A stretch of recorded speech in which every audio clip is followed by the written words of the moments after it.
pleasure to have you here today. Just let the audience know who you are and what do you do. I'm Ryan. I paint, I draw, and I also work at a bar. Okay, and we've known each other for a while. It's been, I think it's almost been, has it been 10 years? No, it's been 8 years. 2000, what, 10? Yeah, 2000, Like around 2010. So it's been like 8, 9 years already, right? yeah. And Ryan used to be my student in high school when I was a high school teacher and when I was teaching in Korea. And one thing that really stood out about Ryan was that he didn't really conform, right? He didn't really conform to the norm. So when I was teaching at an international school in Korea, why don't you tell us what that international school is like, Ryan? Well, it masquerades as an international school, but it's basically 99% just Korean students who have happened to spend at least a day overseas. So it's very traditionally Korean with, the same amount of Korean pressure you get from your parents and whatnot, and where basically academics is all you should care about, and that's your primary focus going forward. Right. And that's one of the things that was at the school when I was teaching IB and you were my IB history student that really stood out. It was like, everyone's just working hard for those grades, right? But one thing that stood out about you, Ryan, at that time was that you didn't really conform to that norm. You kind of did your own thing. Like you played ball, played basketball, you did a lot of guitar, you were into art. You were kind of but it's not like you couldn't do the history. Like you were killing it in history, right? But I was killing it when I wanted to. You were killing when you wanted to, right? I mean, yeah. So what's with that? Like seriously, where did you where did you go after after high school?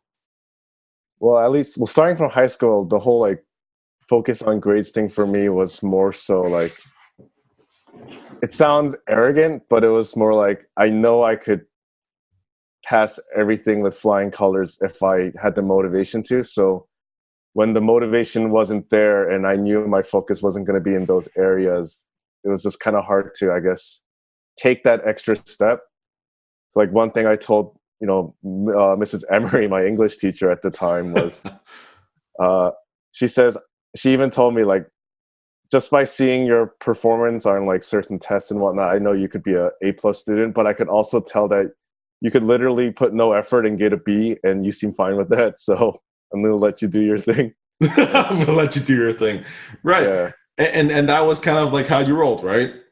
Yeah, I mean, my mentality was I could spend, I don't know, 5 hours a day studying for school and get an A, or I could spend nothing and get a B, and spend that 5 hours on things that I want to do. Right. So are you just kind of humble bragging right now that you're kind of a genius, but you just I just didn't feel like trying? No, I'm not a genius. I'm just it's compared to these other Korean non-fluent speakers, I would say it's kind of it wasn't that hard. I mean, you just listen in class and just regurgitate everything the next day. Right. As long as you pay attention, you'd be able to do okay. Yeah.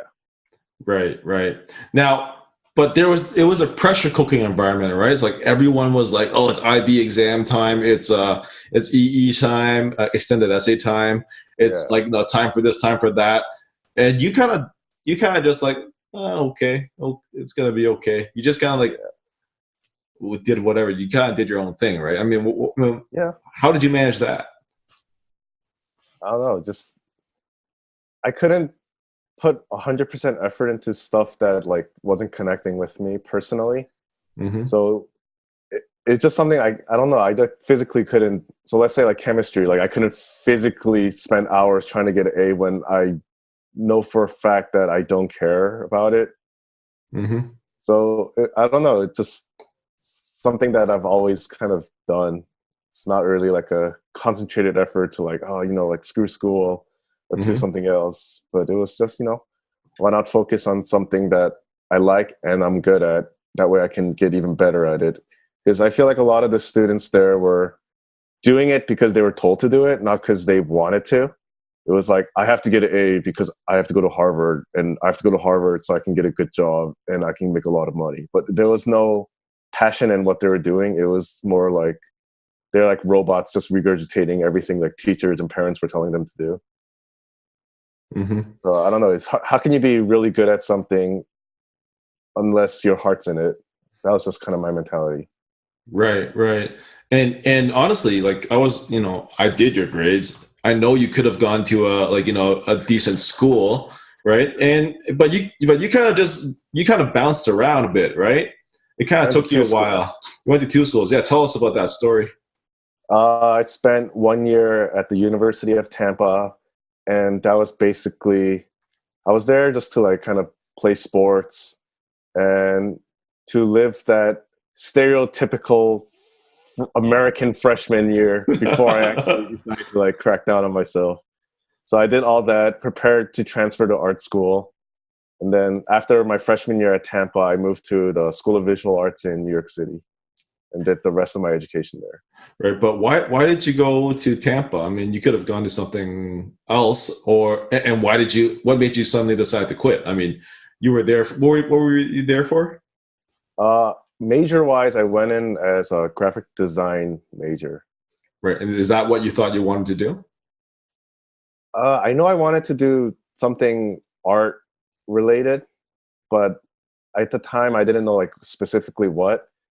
So I just put it under graphic design and just went because your freshman year is not really major focused. You're just kind of getting core one-on-one Hmm. classes out of the way anyway. So it wasn't a Right. big concern for me anyways. And the reason I chose Tampa was it's a city like a actually like a metropolitan city. So I'm not going to be in the middle of nowhere, and it's really it's warm. It's Florida because I saw a lot of people applying to I guess top 50 schools with a lot of them being in the middle of nowhere, and these are kids who I would say never lived outside of a big city. So hearing back from a lot of them now, they're all saying like big culture shock. There's nothing to do there. It's kind of miserable.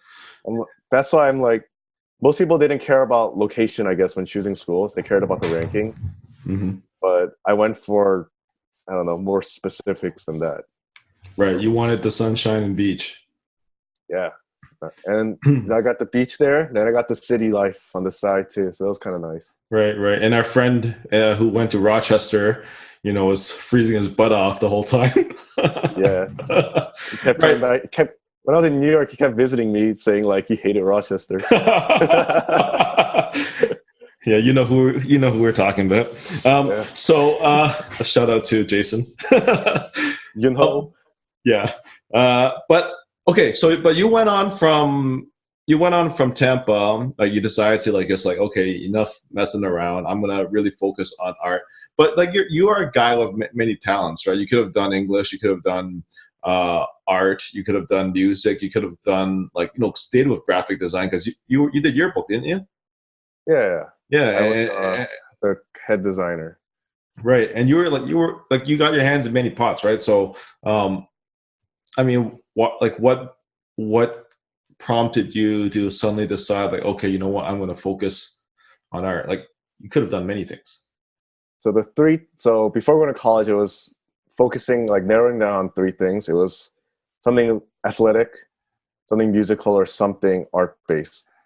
You're not going to be a And I pro baller. guess, You weren't going to be a pro baller. We know that. but like, it was more like I wanted to be like a skills trainer, like Okay. have a gym and just work on like, because obviously, no, not like pro aspirations, but I just love I like the practice aspect of basketball more than I like the game aspect of it.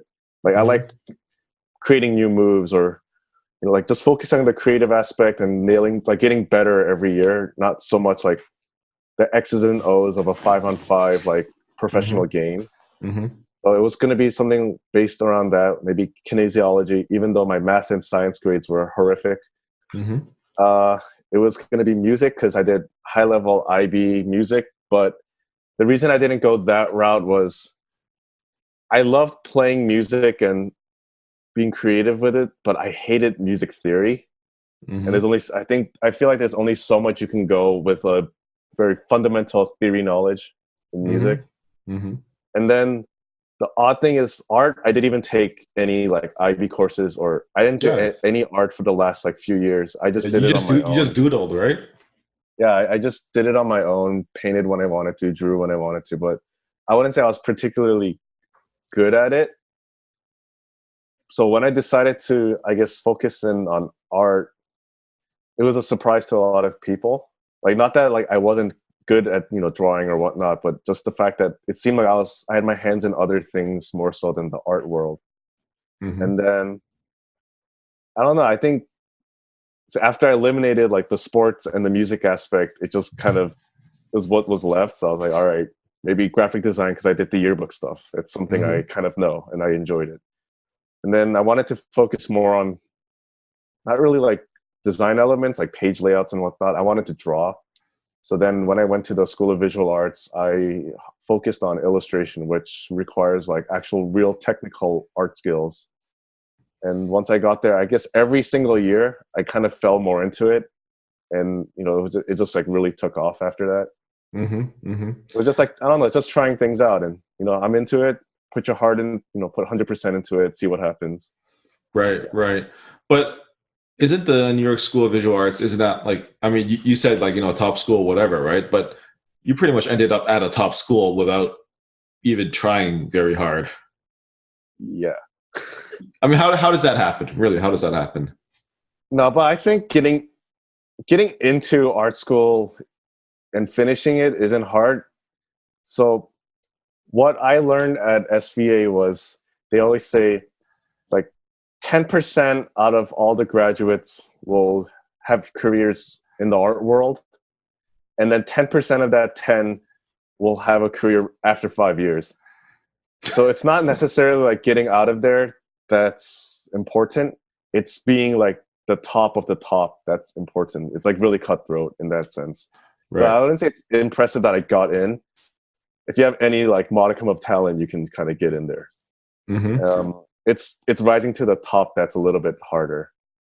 Right. But you kind of just messed around, right? You just kind of messed around before going in there. You didn't Yeah. get any like maybe you had No some formal training. no No. formal training, right? No. Uh, but from I remember you telling me that you rose to the top, and you Yeah. even got into some publications, right? You got featured in some. Let me tell me about that. Like, Uh okay, so like freshman year, trying to establish myself as an artist among artists because they say you might be the best artist in your school.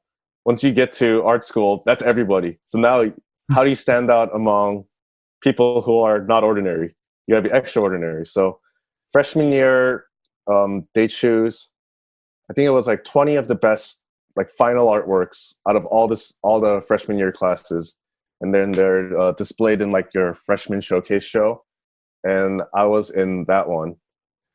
So that was kind of like the first, I guess, recognition I got where it was like, oh wow, like maybe I'm not half bad at this. Maybe I could like really do something. And then as time passed, especially when I hit junior year, that's when I really, I guess, cracked down on myself, and it became kind of working 12 hours a day every single day, like no day off, just trying to get to like somewhere where I wanted to be. So there were a lot of nights where I guess you get really hard on yourself as an artist. You look at your work, you look at where you want to be, and you kind of just say that, man, I suck. Like I need to get better, and that's kind of the motivating factor. It's like self motivating, and then mm-hmm. eventually, I don't know, like senior year, it was like 12 to 15 hours a day. Like Right. I open my eyes, I pour myself a cup of coffee, and then it's just like work, work, work, work, work. You eat lunch while working. It was just like Mm-hmm. that, and then eventually, I don't know. I got like put into certain gallery shows. I was one of the I think 10 artists who represented the junior class. Um, Senior year they pick I think it's also like 20 people, and they give them a private art studio at our school, and I was one of them as well. And it's just kind of like I don't know. It seemed like the more I put into it, the more I was getting back. so that only motivated me more, put, okay, what if I put even more in? What if I put more in? And, the Hmm. results kind of showed for themselves, I guess. Right, but I mean, it's just kind of strange. Like, where did this come from? I mean, this was not even apparent in high school. It's kind of like Yeah. it's like you went to Tampa and then you went to SVA, and then suddenly like a switch turned or something, and you just went Yeah. ham. You just went ham on this, right? Yeah. I don't know. It's just, I, I'm Was really it? petty in the sense that when, when I was like working on like paintings, right? There Uh huh. was one girl, she's a realistic painter. Her name is Sarah, and she liked to paint big. And I'm so petty that when I saw her finish like a big painting in 2 weeks, I was like, I'm gonna paint bigger, and I'm gonna finish in a week and a half. Like, I don't know, like I was just like really petty like Well, that. you're It's well, you're like, comp- you're competitive, right? yeah, I think that's the Like, sports thing. that's a sports thing for sure. I mean, like whenever I shut Yeah, you down, you came back harder at me, and I had to shut you down again. And so that that's never that's happened. just. You never shut me down. What are you talking about? uh, but so it's the competitive nature, right? So you're a competitor to begin with, Yeah. right? So is that just a personality thing, or is it the environment that was a pressure cooker and then you rise to the occasion? I mean, what was it? I don't want to say it's like the environment more so, because there's a lot of people who are there just to be there. Like, to Right. be obviously I'm not gonna name drop, but we had a few GSIS people who went to my school, and let's say they sunk. They Hmm. sunk enough that the chairman of the department told them to get out of the school. Wow. He's like, you should save But your but parents some these are money. And art. But these are kids who were doing art yeah, in school. yeah. But there's also a lot of, on a side note, it's a problem in the Korean culture in terms of art, where there's a lot of kids in art hagwons, those after school things, Yeah. where Yeah. After school 50% of, tutor yeah, centers. Yeah. so 50% of them are committed, and 50% of them are there because they don't know what else to do. So a lot of the hagwon teachers actually do the artwork for them, so they can get into school. So Hmm. that's actually, when I came to Korea, that's the one reason I tried to get into an art hagwon to teach, and that was one of the things they said I had to do, is like, you gotta do the students' work and they'll pay you extra. And I'm like, it just went against my ethics, so I just didn't want to do it. Hmm. So like, there's a lot of those kind of people at school as well. Wow. So those kids got into the school. We don't know whether, we don't know what their portfolio is like before, but Yeah, pretty much you're saying that when you went to Korea recently, you're in Korea right now, right? yeah, Um, when you went to Korea, when you were job searching, like they pretty much told you like this is part of the job. You gotta build your student's portfolio. yeah. It's like, parents are the gods of those hagwons. Like, you do whatever they say. Like, why'd you give my kid this grade? Oh, Right. your job is to get my kid into school. Like, it's kind of like that. It's kind of corrupt, that aspect, and I just didn't like it. Well, tell me a little about this, like for the listeners who don't know what a hagwon is and what the culture is like in the hagwon. I mean, what is it like? I mean, because art is supposed to be something that it's supposed to be like, creative, and anything creative, it has to be inspirational. You have to be passionate about it. And Yeah. I mean, do you think a hagwon environment is it conducive to that? I mean, what For what are your thoughts art, on? I would say you could learn hard skills. Like, despite what people say, anyone can learn to draw, like what's in front of them. You just have to learn how to, draw angles, how to draw to scale. Like, but I've seen anybody be able to learn how to do that. It's, how do you take those kind of hard skills and combine it with your own quirkiness, I guess, and create something that others haven't seen before. And I guess Korean culture in of itself kind of kills that creative aspect. Whether you look at how the hagwons operate, where it's like A, B, C, like you have to learn A, then B, then C. There's no really room for self-expression. Even in like the music industry, it's just K-pop basically. Right, And right. It's pretty much like bubblegum pop, right? Pretty much like it's factory made. It's yeah, pretty much every song you can switch the singers. Like all the parts are interchangeable. It's just like a factory. yeah, basically. So the culture in of itself doesn't really support, I guess, creativity, which is kind of odd. And because I feel like Koreans, they love music, they love art. Like there's a love for it, but there's no real, I guess, respect towards it. There's not like, oh, my kid's like, oh, why would you go to art school? It's kind of that thing. Like, oh, what kind of Hmm. career is that? It's more about, the dollar sign at the end of the day. It's not really Hmm. about finding what you want to do or what you're good at. Hmm. Hmm. So I don't know. It's just, I feel like it's a really like, it just represses the individual. And it's easy for me to say like, oh, well, I was the one who was able to like get past all that and do my own thing. But it's hard when you're like growing up and literally every person you look up to is kind of telling you that Hmm. this is the way you should live your life. I mean, at the very least, like they're just thinking, this is what I have to do to have a successful, good life, and they're just trying to lead me in the right way. But I think there's got to be some of that, and there's got to be some of doing what's truly in your heart. I would say. Hmm. Hmm. I don't know. It's not a friendly environment for artistic people, to say the least. Right, right. So after you did your time at SVA, you rose to the top. You were very successful. But like you said earlier, what your professor said was pretty much like, only 10% will have a career afterwards, right? Were you part of that 10%, or are you in the 10% that's like waiting for 5 years, or So have you moved on? far, I don't know. So far, I haven't tried like I went into like some big gallery shows, and it was a mixed bag. The exposure was nice, but like any industry, there's a certain level of corruption, I would say.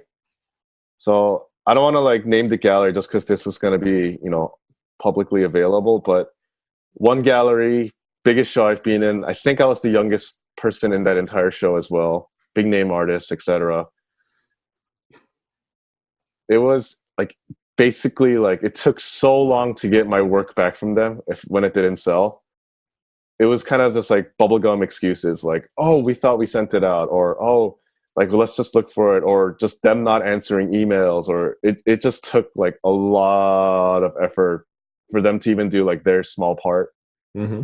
And then so but aside from that, like I did okay selling to individual clients just because there's no middleman, and that was like a Hmm. lot better for me, just Hmm. dealing with less BS in a sense. And the thing I didn't like about the Korean art scene is in the Western art scene, at least from what I know, is the gallery and the artist splits the cost of selling work like 50-50. So if I sell something for $1,000, I get 500, they get 500.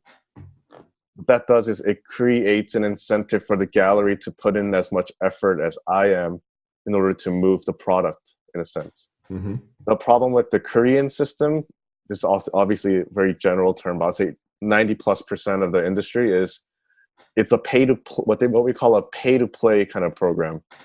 You pay the gallery and you can show whatever work you want to, and whatever sells you get to keep.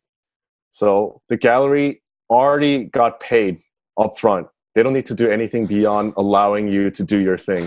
So Hmm. whatever money you don't make, that's all on you. And they just have to exist to make money, which is, I just didn't like that part. It seemed kind of Hmm. corrupt to me. Hmm. So Hmm. instead of doing that, I went more towards illustration and mixed bag also, but it was better just like one-on-one with the client, do work, you like it, send it off, get paid. So that's kind of what I'm doing right now, just Hmm. on the side, Right, and right. also personal works. So what's your main thing right now? You said you're a brewer, right?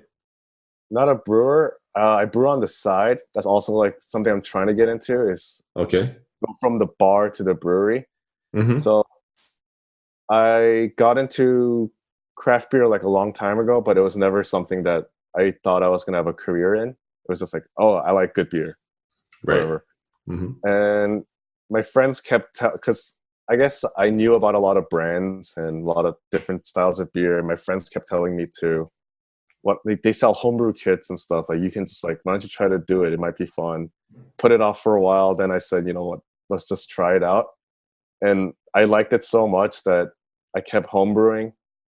I learned from a professional, so I guess I didn't have to go through all those like painstaking, like horrible batches of beer that a lot of I've heard a Right. lot of people having like, oh, like it came out really bad, but I learned from like a professional, so that was kind of nice. And then it was like, you know what, I kind of want to like brew for a brewery. Like this was another creative aspect I think that I didn't know existed, where it's like you create, it's like a F&B food, like beer, beverage. Yeah, food and beverage. You create recipes, like it's something that you think of in your head, you test it out, and then it's, I don't know, it was just another creative venture. So I sought out only craft beer bars to work at, because the thing was like, okay, what if I could create my own beers, and then I could create my own like brew pub or whatnot eventually, like way down the line.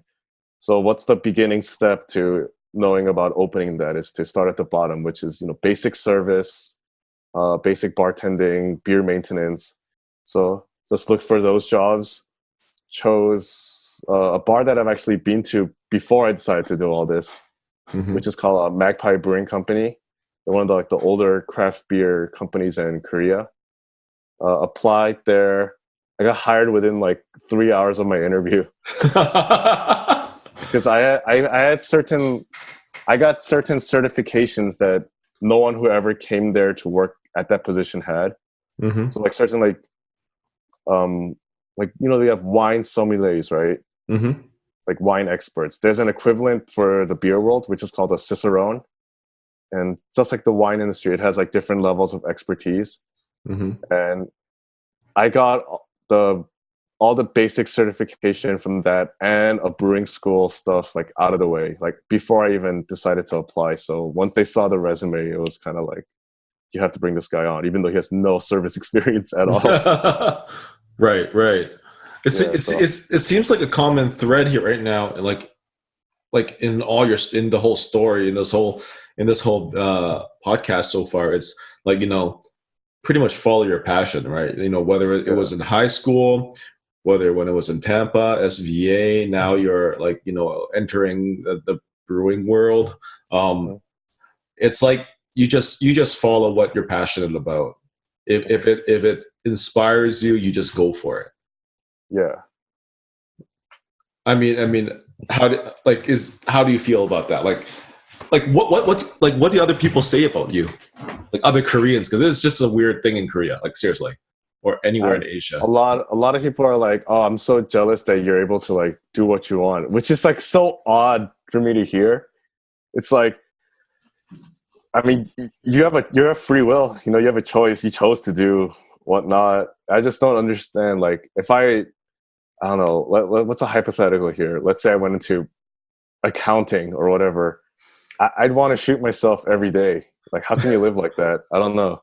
It wasn't even an option for me to do anything that I didn't want to do. Right. It was never in your mindset. Yeah. Like, I don't know. I guess a lot of other Koreans, they look at it and it's either like they don't understand it. They're like, oh, like you're so lucky. You have so much natural talent, or it's kind of the other spectrum where it's like, oh, like your parents are so nice for allowing you to do that. It was just like so odd to me that it was like free will taken out of it. And it's just like, oh, like this was what you were programmed to do. Whereas people don't see even the art thing, right? It's like no one really saw hints that I might do that in the future. But it was like, you put time into it. You want to be good at it. So you put extra time. And eventually, hard work, talent, success, right? So I don't know. It's just. Do you think it was just? Do you think it was just talent? Like, do you think it was like you're gifted? Is that what it is? No, it's hard work. It's hard work. I mean, it's more. Is it privilege? Like, because I mean, you went to an international school, so you're obviously your socioeconomic status is not low. Yeah. Would that be? I would say. I say that in terms of my own personal journey, that is a factor. But then again, like it's easy to say like, oh, like I had the financial support I needed to succeed. But when I went to, like my art school is not cheap. Almost everyone had some sort of financial stability, right? Or they got, a lot of student loans. But it's not like they all kind of put in the same amount of work that I did. Mhm. I would say I came in as a very average art student. Like I wasn't like good compared to like certain people, but I wasn't like bad. I was like very just run of the mill, nothing special. Mhm. And I would say I grinded harder than almost anybody else, basically. Like the only people I saw who even in like that top 20, like I would say like half of them were grinding like me and half were just kind of like there, Mhm. minimum amount of effort. Mhm. But whether it be like even basketball, music, I think everything just came from like just sitting down and doing the legwork. Like Mhm. basketball, I didn't really start doing until like trying to even play properly outside of just like shooting around at recess until like ninth grade when I like it was about 4 hours of work minimum a day. And then eventually when I got on the team, it became 4 to 7 hours a day. So everything was just, I think, just legwork. It's nothing like, Mhm. I don't think there's ever like, I don't think you can go beyond a high school level with just talent. Right. Because Right. hard work will surpass that eventually. When you were young, when you were like, I'm talking about like elementary school young. Yeah. I mean, were you ever forced to do anything, or were you just kind of like just follow your passion? Like, has it always been this way, pretty much? Uh, well, obviously there's only a certain part I can remember all the way back to, but according to my Right. parents, like that's how I was. I guess I went to like an art hagwon when Mm-hmm. I think I was like 5 or 4 or something. And I guess I was like drawing some kind of landscape and I painted the sky like red or something. And the teacher's like, oh no, the sky is blue. And apparently I like blew up and I was like, I'm gonna paint the sky red because my sky is red. Like, don't tell me what to do. Kind of like that whole aspect.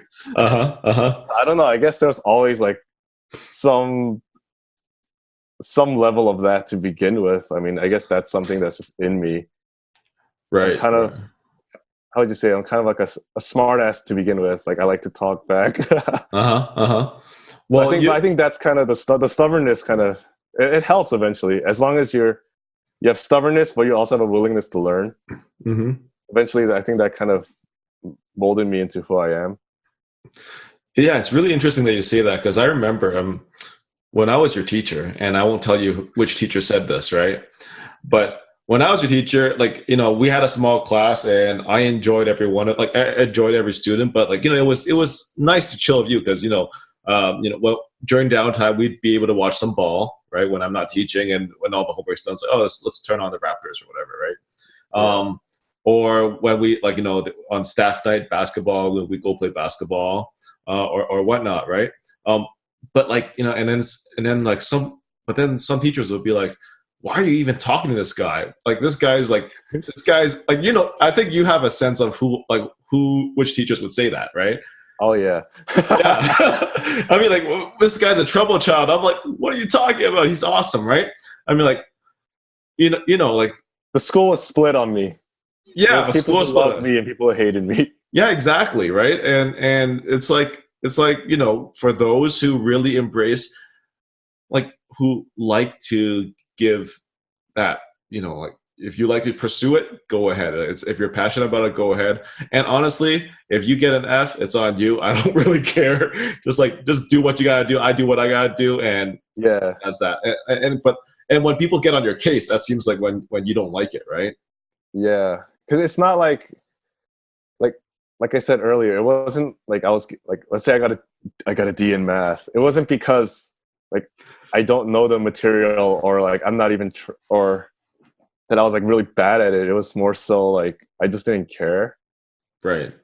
Right. So it wasn't like something like, oh, I don't like your class, like F you. It was more like I'll do my thing.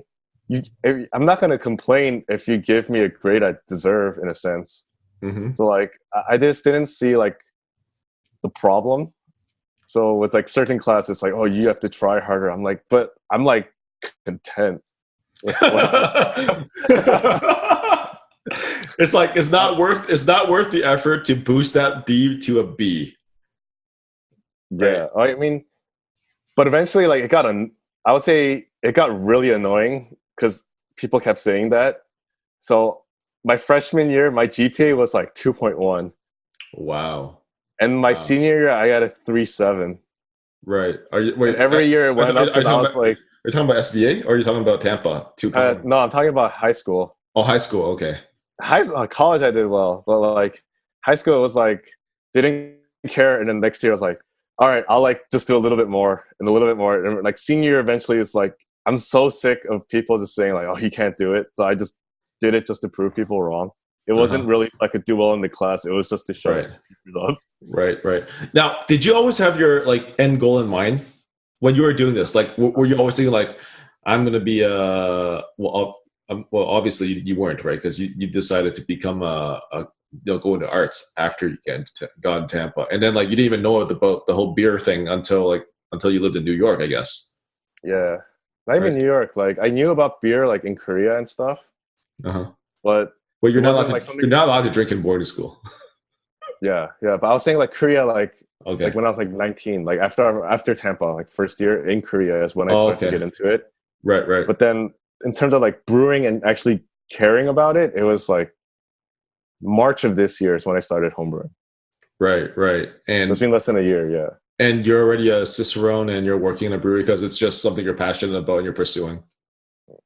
I'm technically not allowed to say I'm a Cicerone. I'm a Cicerone certified beer server. It's like the official title. Okay, you're a cicerone. Whatever. That's a mouthful, man. What's the It's difference? actually like a requirement in their test. Like Really? you're not Really? allowed. Yeah, You're you not can allowed to only call start yourself. calling unless you like start getting to like the really higher levels. They Okay. specifically specify that. Oh, so you got to keep taking tests and stuff to advance to the next level. Yes, I'm next year. I'm gonna take the next level, and there's only Right. like 40 people in Korea who have the next level. So Right.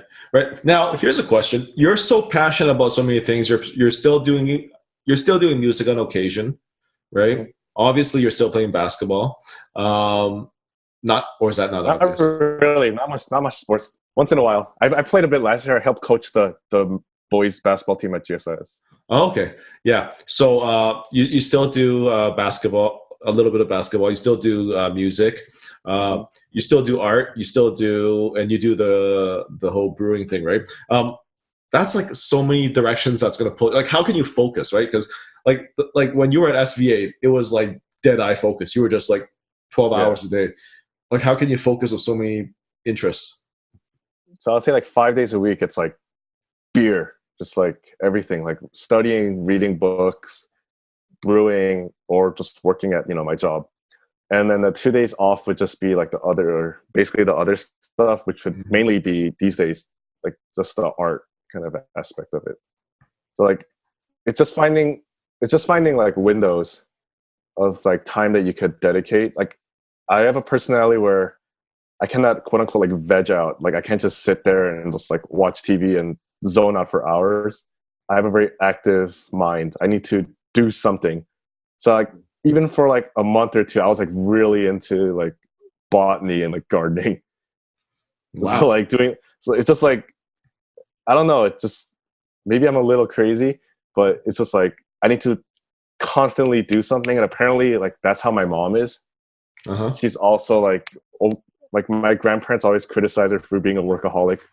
Right. It's, Right. it's just like all day, all day, all day, all day, and she's just starting to mellow out in her middle-aged years now.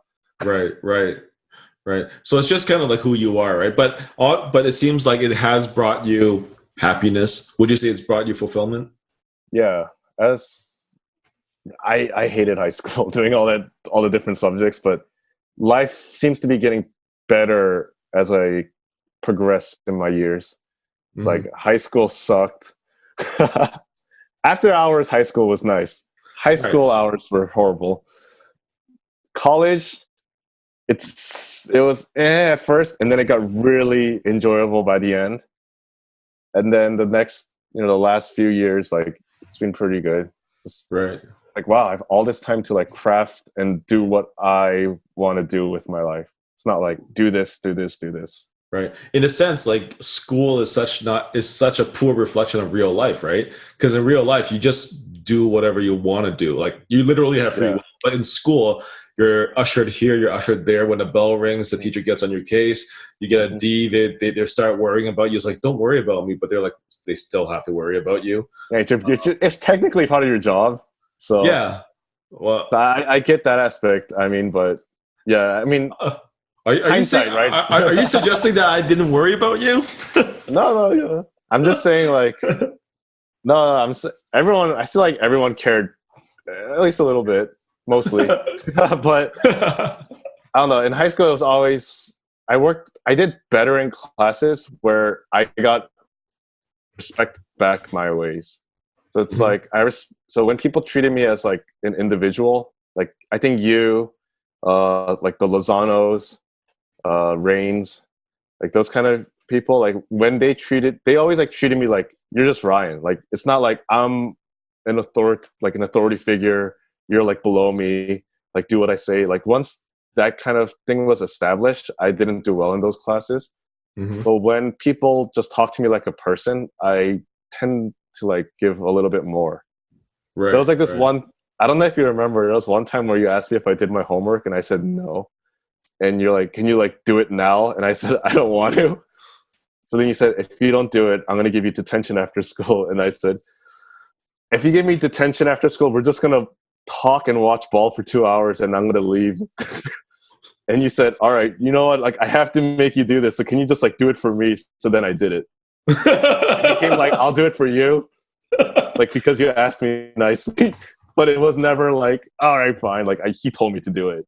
Oh, It was like, I don't know, like it was like that level of communication. It was like, right. "Oh man, like you're gonna make me look bad if you don't like do anything." I'm like, "All right, fine, I'll do it." Yeah, it's true because we do have to like you do have to like if you don't finish your IA, for example, your internal assessment, then I gotta go like pretty much get on your case because I got nothing to hand to the IB coordinator, to my boss, right? So it's like there is a chain of command, but you gotta treat students as humans too, right? And to this day, like I got I'm still talking to some of you guys, right? And it's fun.